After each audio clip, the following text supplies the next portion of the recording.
راحت.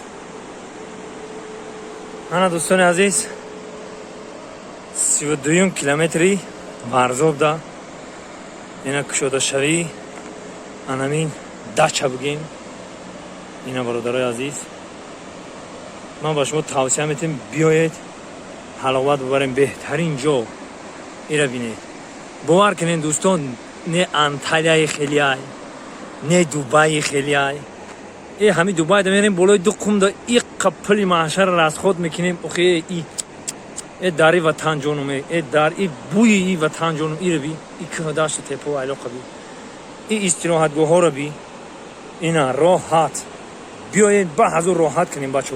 اینا استراحت که حلاوت ببر. اینا دوستان عزیز راحت بیاین با حضور راحت کنیم استراحت بکنیم و حلاوت ببریم. اینا تابستان جای کودک ها و بازی، جای آدمای کلان و بازی میکردگی اینی بالا که داشته بیم این حلاوت ببریم دوستان عزیز. این بای بای بای حلاوت میبریم.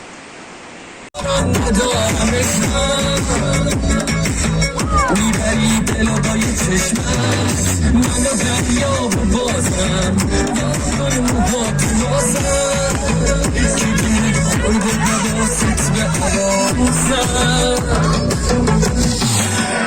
دلم عاشق تو جدیدم بیا خاطر تنسی رو دلم عاشق.